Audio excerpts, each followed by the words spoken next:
اللہ رب العزت نے ارشاد فرمایا وَمَن يُطِعِ اللَّهَ وَرَسُولَهُ فَقَدْ فَازَ فَوْزًا عَظِيمًا، جو اللہ اور اس کے رسول کی اطاعت کرتا ہے، فرما برداری کرتا ہے، قیامت والے دن روز محشر میں اسی کو اللہ رب العزت نجات عطا کریں گے، وہی کامیاب ہوگا، وہی جنت میں داخل ہوگا۔ نبی علیہ الصلوۃ والسلام نے ارشاد فرمایا کل امتی یدخلون الجنۃ الا من ابا، میری ساری امت جنت میں چلی جائے گی، الا من ابا، مگر وہ آدمی جنت میں نہیں جائے گا جس نے اپنے منہ سے انکار کر دیا کہ میں نے جنت نہیں جانا، میں جنت میں جانا نہیں چاہتا۔ نبی علیہ الصلوۃ والسلام کے صحابہ عرض کرتے ہیں کہ اللہ کے نبی وہ کون سا بد نصیب انسان ہے جس کو جنت مل بھی رہی ہے لیکن وہ منہ سے انکار کر رہا ہے کہ میں نے جنت نہیں جانا۔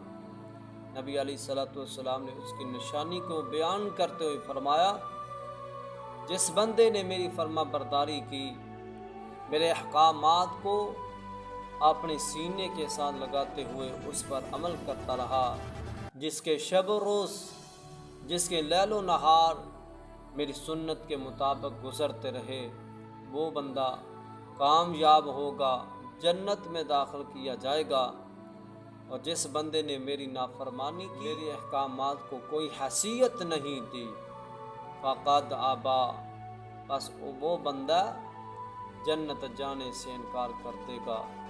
میرے بھائی، اگر ہم کامیابی چاہتے ہیں کہ قیامت والے دن، جس دن نہ ماں کام آئے گی، بیٹے بھی سامنے دیکھ رہے ہوں گے، باپ بھی سامنے دیکھ رہا ہوگا،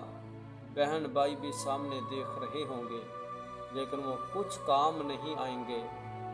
بچا نہیں کریں گے، وہ آگے بڑھ کر اس کو بچانے کی کوشش نہیں کریں گے۔ اللہ اکبر کبیرہ۔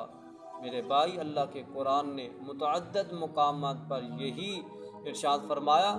کہ جناب نہ تمہارا مال تمہارے کو کام آئے گا، نہ تمہاری اولاد تمہارے کام آئے گی، نہ رشتہ دار ہی تمہارے کام آئیں گے۔